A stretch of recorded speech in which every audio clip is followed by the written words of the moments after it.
মেয়েটা ক্যান্সারের আক্রান্ত ছিল, তো ওর জন্য একটা চ্যারিটি কনসার্ট করি। টার্নিং টকস বাংলাদেশ, অনুপ্রেরণার গল্প। হ্যালো গাইজ, আমি তানজিব সারওয়ার। আজকে আমার লাইফের কিছু গল্প আপনাদের সাথে শেয়ার করব। আমার লাইফে যদি শেয়ার করার মতো থাকে, আমার ছোটোবেলা থেকে যদি স্টার্ট করি, তাহলে দেখা যায় যে আমি ছোটোবেলায় আর কি খুব দুরন্ত ছিলাম, অনেক দুষ্টামি করতাম। দেখা যায় আমার এলাকায়, আমার পাড়ায় আমার নামে অনেক কমপ্লেন ছিল দুষ্টামির জন্য। তো খুবই ছবি আঁকতাম, ছবি আঁকার পাগল ছিলাম, আর পড়ালেখায় খুবই খারাপ ছিলাম ছোটোবেলা থেকে। সো একটা পর্যায়ে দেখা গেছে গানটাকে আমি যখন চিন্তা করলাম যে কিভাবে মিউজিক থেকে গানে আসা যায় আর কি, গানের প্রতি খুব দুর্বলতা ছিল। ছবি আঁকতাম, যেহেতু ছবি আঁকার যে ক্রিয়েশনটা ওটা নিজেই ট্রাই করতাম, কোনো ছবি দেখে আঁকতাম না আমি। শিশুগর্ভ থেকে ছবি আঁকা ফার্স্ট হয়েছিলাম। দেন এই ক্রিয়েশনটা আমি চিন্তা করলাম যে লিরিক আর টিউনের মধ্যে কীভাবে আনা যায়, সেখান থেকে আসলে গানে আসা। সো আমি ভাবি না কখনো আমার গান কেউ শুনবে ফ্যামিলির। আমি যখন প্রথম আম্মুকে গান শুনে, আম্মু বলে যে তোমার তো গান শেখা লাগবে। তা আমি বলছি গান তো পারি আমি বললো না, তোমার আসলে কোনো একটা ইনস্টিটিউট বা কোনো একটা গুরুজির কাছে গান শেখা লাগবে। দেন আমি বাফায় ভর্তি হই। ভর্তি হওয়ার পর বাফা ওই সময় অফ হয়ে যায়, বন্ধ হয়ে যায় একটা কারণে আর কি। তারপর আমি ছায়ানটে ভর্তি হই। দেন গুরুজির কাছে গানের তালিম নেই ছায়ানটের, ওস্তাদ লাবলু স্যার আমার ওস্তাদ।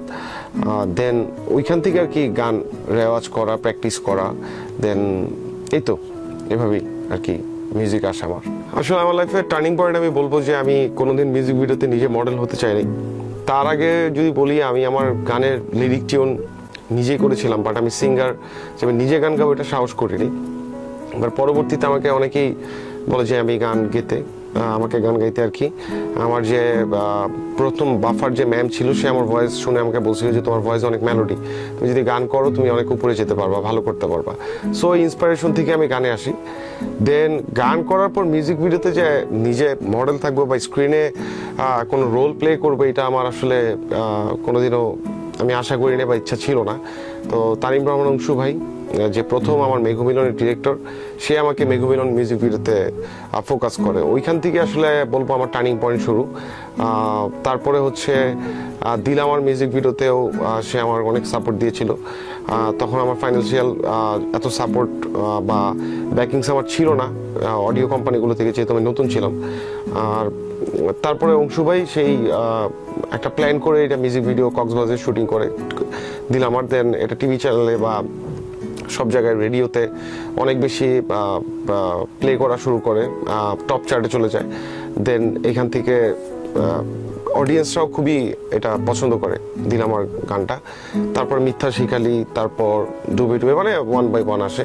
বাট টার্নিং পয়েন্ট হিসেবে আমি বলবো মেঘমিলন আমার ফার্স্ট মিউজিক ভিডিও, আর ওইটাই আমার টার্নিং পয়েন্ট ছিল। আমার লাইফে যদি গুড এক্সপিরিয়েন্স বলি, মিউজিকের ক্যারিয়ারে অনেকগুলো আছে। তার মধ্যে বলবো যে 90s আর কি, 90 দশকে আমি জেমস ভাই কনসার্ট দেখতে গিয়েছিলাম। তারপরে আমি চিন্তা করি যে জেমস ভাই কনসার্ট যেহেতু দেখতে গিয়েছি, এত শ্রোতা দর্শক ছিল সেখানে, তো আমার স্বপ্ন ছিল যে আমিও যদি কোনোদিন কনসার্টের নেক্সট যাই, আমি নিজে পারফরমেন্স করব। তারপরে আমি সেই স্বপ্নটা পূরণ করতে পেরেছি। আর তার চেয়ে বড় স্বপ্ন হচ্ছে জেমস ভাই যে স্টেজে পারফরমেন্স করেছিল, তার কিছুক্ষণ পরে আমি ওই স্টেজে পারফরমেন্স করি। এটা আমার জন্য অনেক বড় একটা পাওয়া ছিল। আরেকটা এক্সপিরিয়েন্স বলবো, পার্বতীপুরে একটা কনসার্ট করেছিলাম, কনসার্ট ফর খাদিজা। মেয়েটা ক্যান্সারের আক্রান্ত ছিল, তো ওর জন্য একটা চ্যারিটি কনসার্ট করি। সেটা করতে গিয়ে দেখা যায় যে ফান্ডে অনেক টাকা জমা হয়, যে টাকা আমি ওই খাদিজার জন্য দিয়ে আসি। তো স্টেজ থেকে নামার পর আমি সেই প্রথম এত অডিয়েন্স দেখেছিলাম আর কি আমার ক্যারিয়ারে। ফার্স্ট টাইম আমার সামনে 20-25 হাজার অডিয়েন্স ছিল, আমি ছিলাম একা আর্টিস্ট। তারপর আমি যখন স্টেজ থেকে নামি, এত ক্রাউড ছিল, মানে আমি আসলে এটা ভুলতে পারবো না কখনোই। প্রথম অভিজ্ঞতা, এটা আমার লাইফে একটা গুড এক্সপিরিয়েন্স ছিল। আর সেখান থেকে যেটা শিখেছিলাম যে আসলে এই শ্রোতাদের কাছে আমি কৃতজ্ঞ যে তারা আমার জন্য যে একটা পারফরমেন্স দেখতে আসলো, আমার গান শুনতে আসলো, একসাথে আমি যে গানটা গাচ্ছি সেই গানটা আমার সাথে গাচ্ছে। এটা আমার জন্য আসলে অনেক বড় পাওয়া, সত্যি কথা। 2020 সালে আমার ফার্স্ট মিউজিক ভিডিও ছিল ডুবে ডুবে। যেটা দর্শক অনেক বেশি পছন্দ করেছিল, লাইক করেছিল। তারপরে যে মিউজিক ভিডিওটা আমার রিলিজ হয় সেটার নাম হচ্ছে এই মন পোষ মানে না। আর গানটার লিরিক টোন আমার, সাজিদের মিউজিক, আর কুয়াকাটা এটা শুটিং করেছি। অংশু ভাই ছিল এটার মিউজিক ভিডিও ডিরেক্টর। অনেকদিন পর অংশু ভাইয়ের সাথে আমার একটা কাজ, বেশিরভাগ মিউজিক ভিডিও অংশু ভাইয়েরই করা, বাট এইটা একটা গ্যাপের পর, কারণ অংশু ভাইয়ের লেটেস্ট মুভি রিলিজ হয়েছে নডরাই, তারপরে এটা রিলিজ। সো এক্সপিরিয়েন্সটা খুবই মজার ছিল। আর মিউজিক ভিডিওটা অনেকেই মানে অলরেডি পছন্দ করছে, লাইক করছে। তো আপনারাও যারা যারা মিউজিক ভিডিওটা দেখেননি এখনো, অবশ্যই দেখবেন, শেয়ার করবেন। আর গানটা মধ্যে ভ্যারিয়েশনের কথা যদি বলি, তাহলে এই গানটা দুইটা স্কেলে করেছে। লাস্টে এসে আমি স্কেল চেঞ্জ করে ফেলি গানের। আর সাজিদের সাউন্ড, মিউজিক সব মিলিয়ে এটা অ্যামেজিং ছিল। যদিও এটা মিক্স মাস্টার করা হয় বাংলাদেশের বাইরে থেকে। সো আপনারা এনজয় করবেন আশা করি। আর নিউ সিঙ্গারদের জন্য আমি যেটা বলবো, যারা এখন ইন্ডাস্ট্রিতে আসছে বা আসেনি বা মিউজিক করতে চায়, বলবো যে প্রাথমিক অবস্থায় যে মেন জিনিসটা সেটা হচ্ছে রেওয়াজ করতে হবে। একজন গুরুজি অথবা ইনস্টিটিউট বা যেখান থেকে রেওয়াজ করতে হবে, তালিম নিতে হবে। কোনো একটা ইনস্ট্রুমেন্ট প্লে করতে পারলে আরও ভালো। দেন হচ্ছে স্কেলস, মানে কর্ডিংস বা বেসিক যে জিনিসগুলো, এগুলো শেখা খুবই জরুরি। দেন হচ্ছে মাইকে যে ভয়েস থ্রোয়িংটা, যেটা আমি এখন শিখছি।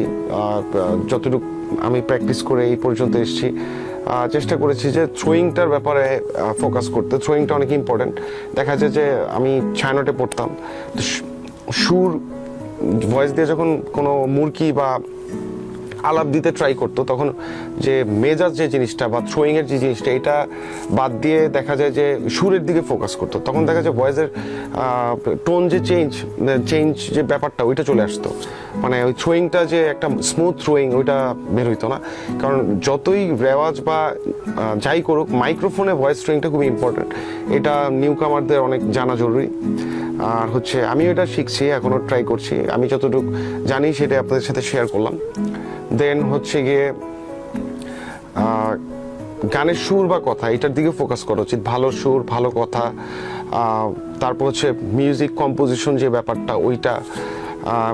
তারপর কোন স্কেলে গান গাইলে নিজে কমফোর্টেবল জোন ফিল করছেন, সেটা দেখতে হবে। কারণ আপনি হয়তো বা স্কেলে ইউজ টু না, এই জন্য আপনি ওই স্কেল থেকে দেখা যায় গাওয়ার চেষ্টা করছেন, বা ওইটা ঠিক না আমার মতে। আপনি যেটা কমফোর্টেবল স্কেল, সেখান থেকে গাওয়ার ট্রাই করবেন, আমার মতে এটাই। আর হচ্ছে প্র্যাকটিস করলে যেটা হবে যে ডিফারেন্ট স্কেল থেকে গান গাওয়া যাবে, আলাদা আলাদা স্কেল, আলাদা আলাদা থ্রোয়িং আলাদা আলাদা জায়গা থেকে করা যাবে। তাহলে দেখা যায় যে গানটার মধ্যে অনেক ভ্যারিয়েশন আসবে। এটা খুবই ইম্পর্টেন্ট। তো নিউ কামারদের জন্য আমার এইটাই বলা থাকবে। আর আমার শুভকামনা থাকবে সবসময়, তারা যেন, আর আমার পক্ষ থেকে আমি ট্রাই করি সবসময় নিউ কামারদের হেল্প করার।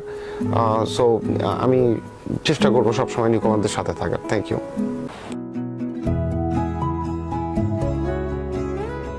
টার্নিং টকস বাংলাদেশ, অনুপ্রেরণার গল্প।